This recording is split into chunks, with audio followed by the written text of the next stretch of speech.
Halo Sensikers, kembali berjumpa bersama saya Denny Darko. Tidak ada yang namanya misteri, yang ada adalah tanda-tanda yang kita semua coba untuk mengerti.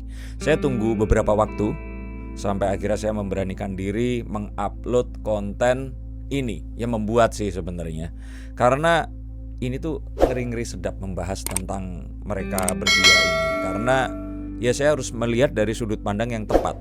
Dulu sih waktu mereka ini masih barengan, saya pengen bikin konten saat mereka nanti menikah akan seperti apa. Pas mau bikin, terjadilah sesuatu yang memisahkan mereka berdua ini. Sebenarnya yang ingin saya lihat di sini adalah apa yang sebenarnya bisa kita ambil satu hal dari kejadian antara si Dayana dan Vicky Naki ini. Nah, terutama lebih kepada apa yang akan bermanfaat untuk kita. Walaupun mungkin kita memiliki profesi yang berbeda, tetapi dengan dunia yang seperti sekarang ini, kadang banyak yang akhirnya miss atau nggak kelewat lah ya, intinya tentang kejadian yang ini tuh sebenarnya banyak hikmah yang bisa kita ambil gitu. Nah, kira-kira hikmah apa aja? Biarkan kartu saya yang akan bicara, tapi saya janji, saya jamin kalian tidak akan menyesal kalau kalian nonton ini sampai selesai. Saya yakin, jamin 100% pasti ada sesuatu yang akan bisa kalian ambil untuk profesi, kehidupan, dan apapun yang kalian lakukan saat ini. Janji, kalau enggak unsub, kalau enggak report saja akun saya. Karena saya yakin banget ini pasti bermanfaat. Oke?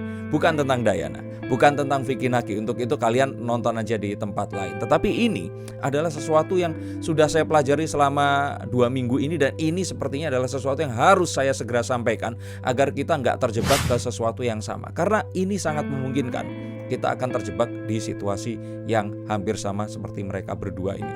Terutama hati-hati kalau ternyata terjebak di situasinya si Dayana ini. Loh Bang Darko, kan aku nggak kayak dia ya. Oke, saya tahu itu, tapi tetap kondisi seperti ini benar split second. Salah memilih sesuatu akan kehilangan semuanya. Dan ini adalah era-era seperti sekarang ini. Di era-era internet dan sosial media, hal seperti ini sesuatu yang saya nggak kebayang di umur saya yang dulu itu. Saya nggak mengalami hal seperti ini, dan saya banyak belajar, dan yuk kita sekarang belajar bersama. Oke, yang pertama sebenarnya, kalau seandainya saya mengikuti kasus ini semua terjadi, dari kasus awal saat mereka ini membuat video bersama, terus kemudian dianggap kalau Dayana ini tadi one prestasi sehingga dipotong 50%, dan terus kemudian mereka melakukan banyak hal di sini. Jadi saya sih di sini ingin menyampaikan bahwa di luar semua kejadian itu, marilah kita belajar hal-hal yang bisa kita ambil dari ini semua. Karena selalu akan ada hal-hal positif yang akan bisa kita ambil dari semua hal ini tadi. Dan masih ada hal positif yang bisa kita adopsi, yang akan bisa kita ambil. Bukan dari Dayana ya, tapi dari semuanya ini. Oke, saya benar takut nanti di hate gara-gara saya dianggap mendukung. Enggak, ini enggak mendukung dia, tapi saya benar-benar ingin mengajak kalian semua melihat dari sisi yang berbeda. Sudah siap? Jadi kita akan lihat dari sisi yang berbeda, dari sisi yang lebih positif, bahwa semua hal itu pasti menyisakan satu sisi positif untuk kita adopsi. Nah, yang saya lihat di sini adalah Dayana ini gagal mengetahui posisi dirinya. Jadi dia ini kayak nggak tahu diri, dia ini posisinya di mana.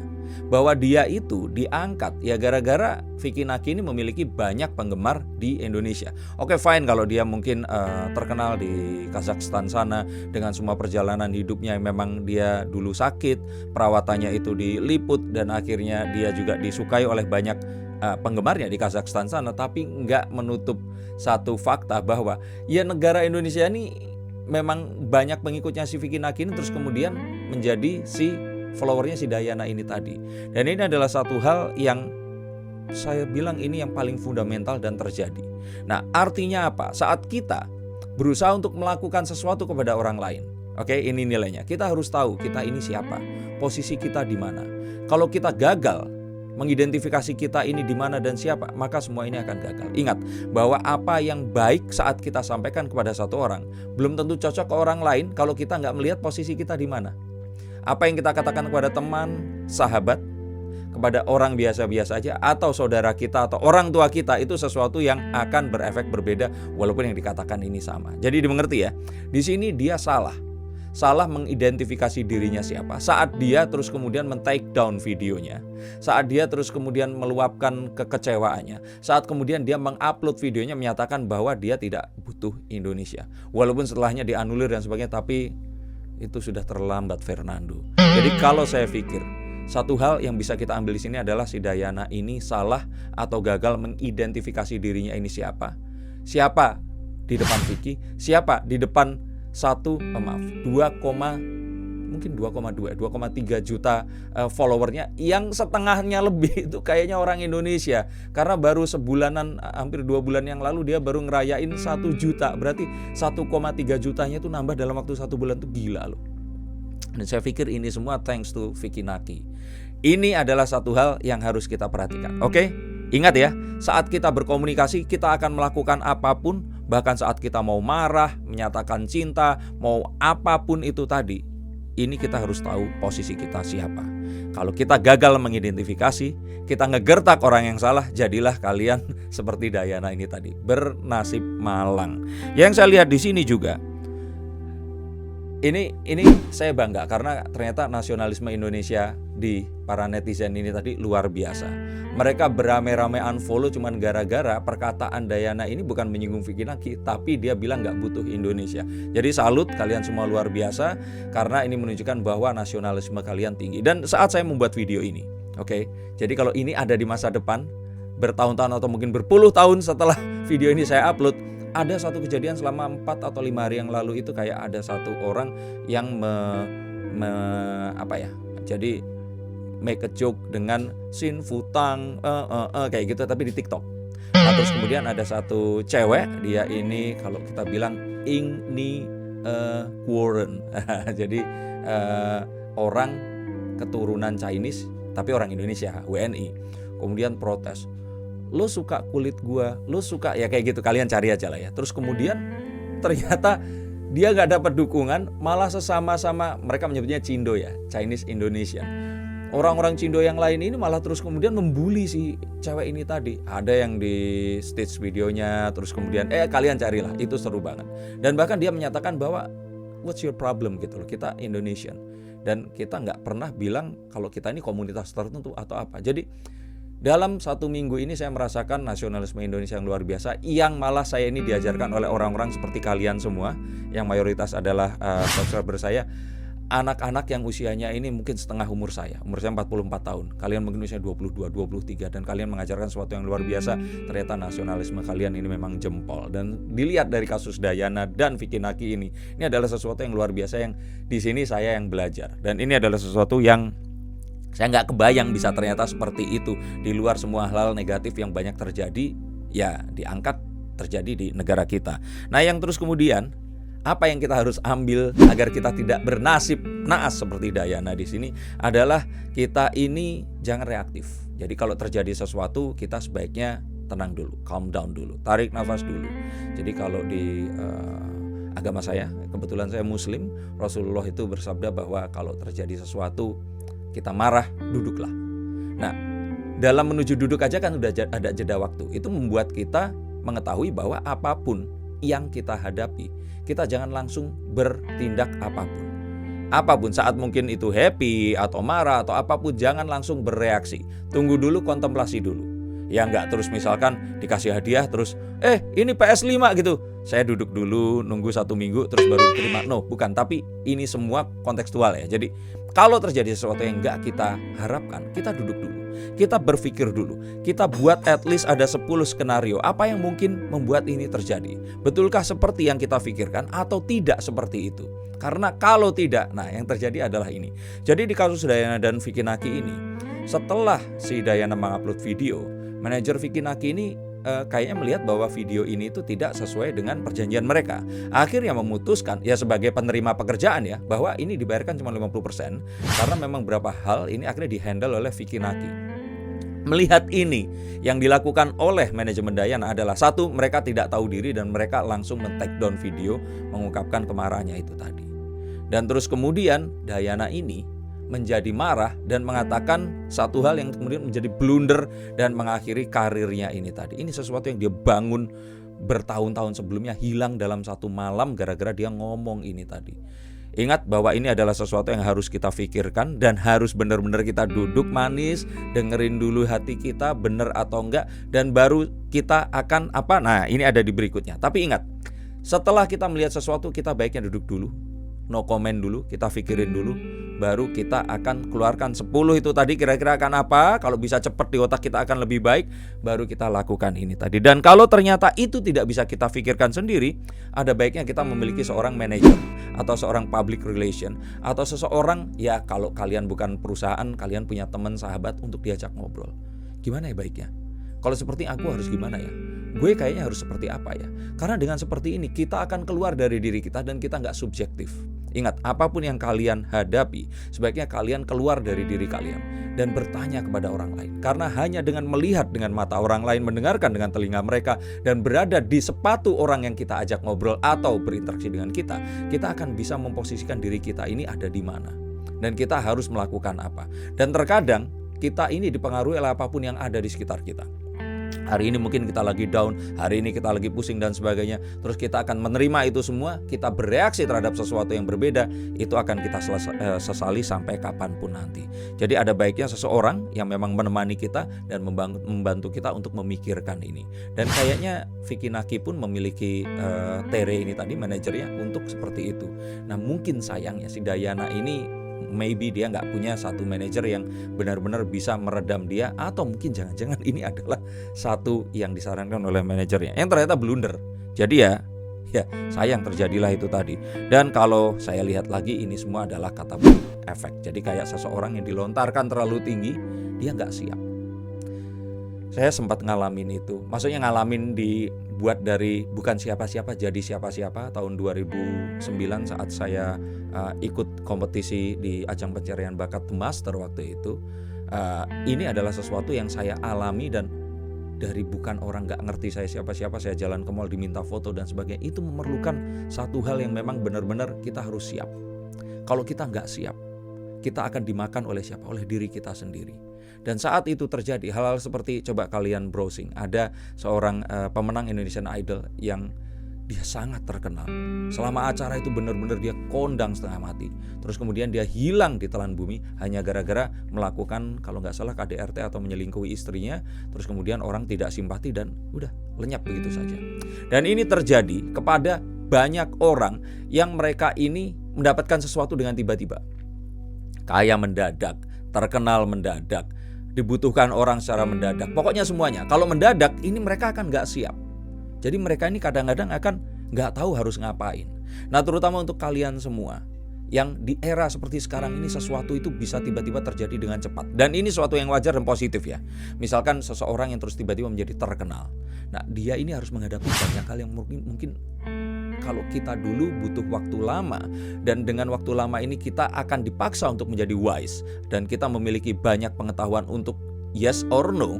Ini tiba-tiba mereka dihadapkan sesuatu, harus memutuskan, dan sebenarnya it is human gitu loh kalau mereka ternyata salah memutuskan sesuatu.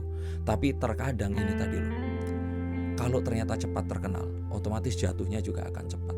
Dan itu tadi azab netizen 062 ini memang maha dahsyat. Jadi kalau menurut saya sih, ini ternyata nggak cuman teritori Indonesia saja, tapi melampaui teritori, bisa menghukum selebgram di belahan dunia lain. Dan dia benar memohon ampun, udah memohon ampun sampai meminta maaf, udah sampai sekarang lately kalau saya dengar dia ini sempat akhirnya mengunggah satu unggahan yang kalau bahasa Indonesia, oke, sekali kamu follow, kalau kamu unfollow aku nggak akan terima lagi karena itu adalah sebuah kepalsuan.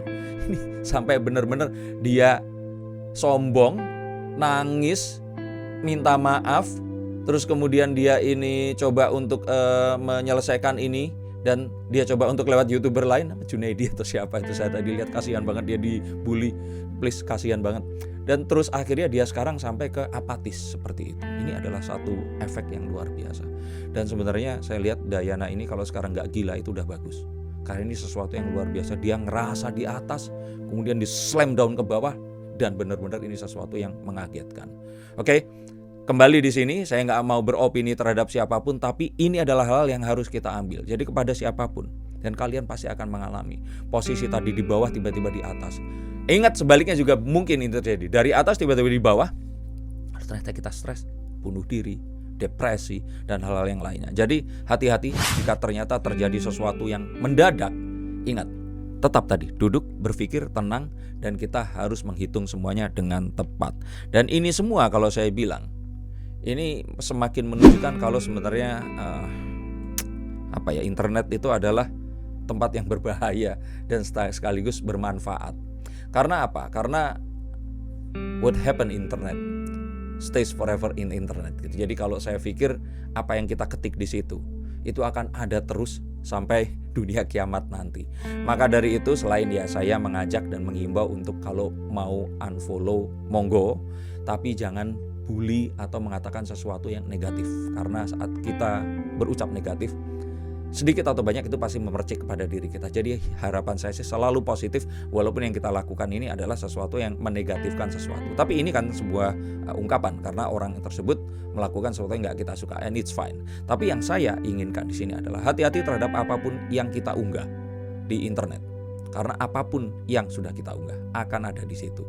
There is no deleting in internet. Karena di delete di sini, di server mah kagak gitu loh. Itu akan ada terus selama-lamanya. Dan kita harus selalu hati-hati. Karena ini adalah sesuatu yang kita nggak akan bisa undo. Jadi harapan saya hati-hati sekali. Karena ya Dayana itu tadi, saya nggak kebayang kalaupun dia hire 100 orang manajer HR, human relationship yang untuk human resources atau HR, PR untuk menyelesaikan ini. Kayaknya ini nggak akan selesai juga. Karena ini sesuatu yang berat banget kalau menurut saya. Ini Indonesia, ini satu negara, satu bangsa yang dia ini nggak sengaja serang. Saya bilang nggak sengaja karena dia kalau dikasih kesempatan mikir pasti dia akan nggak melakukan itu. Jadi kalau saya pikir di internet ini hati-hati saat kita mengunggah sesuatu apapun.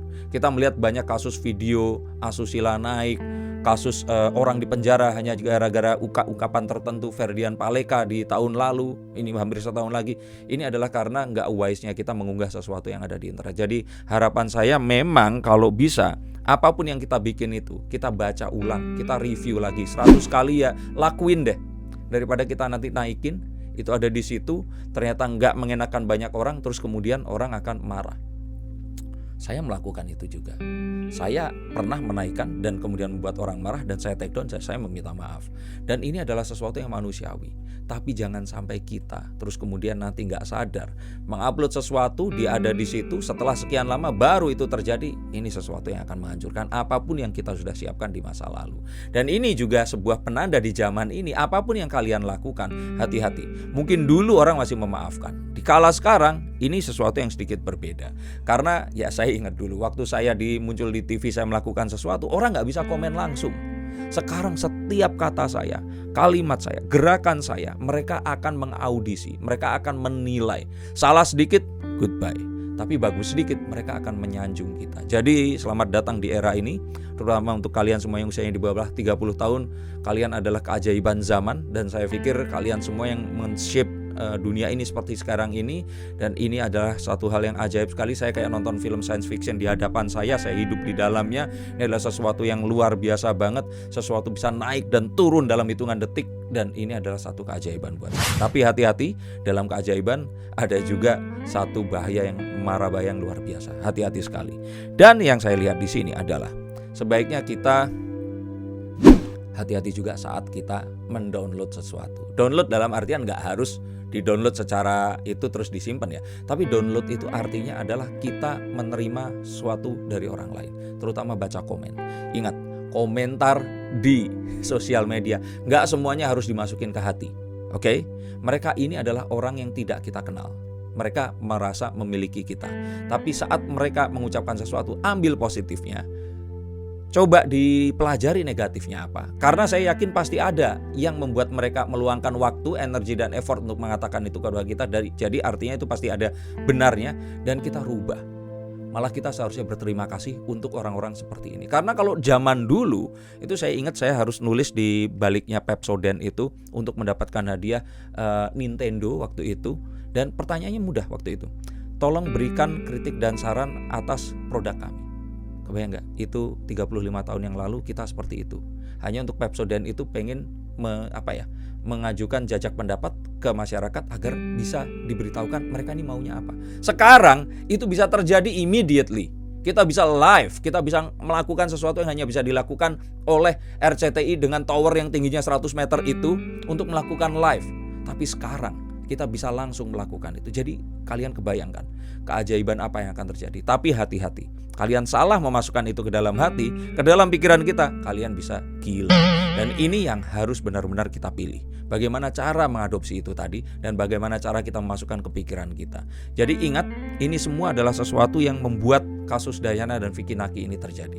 Dan kenapa akhirnya Vicky Naki ini bisa selamat dengan ini semua adalah karena dia melakukan apapun tadi yang saya lakukan. Dia pasti duduk tenang, dia lebih wise, dia tidak bereaksi terhadap ini, dan dia tetap menganggap ini sebagai sebuah hal yang dia tetap harus lakukan ini. Dan kita belajar banyak dari dia, dan belajar banyak juga dari Dayana. Kalau do di Vicky Naki, don'ts-nya ada di Dayana ini tadi. Dan sayang banget ini semua terjadi hanya gara-gara emosi sesaat dan hancur semuanya. Dan yang ingin saya sampaikan di sini adalah saya nggak pengen membela Dayana, tetapi please jangan kita benci orangnya. Kita benci apapun yang dilakukannya. Kita benci apapun yang dilakukan oleh seseorang. Tetapi setiap manusia sebelum mereka meninggal dunia, mereka layak mendapatkan kesempatan berikutnya. Dan saya pikir itu tadi. Mungkin kita nggak terus kemudian akhirnya memfollow lagi atau apa, tapi at least do it with portion gitu loh. Jangan terlalu segitunya sampai akhirnya kalian menghabiskan waktu nyari sesuatu video tentang dia dan di dislike dan sebagainya. Yang saya pikir ini adalah satu hal yang wajar dengan kebencian yang ada, tetapi itu juga akan menjadi satu hal yang toksik banget ke diri kita kalau kita memang sengaja melakukan itu. So please be wise, dan ingat, pesan dari sini adalah benci apa yang dilakukan, jangan benci pelakunya.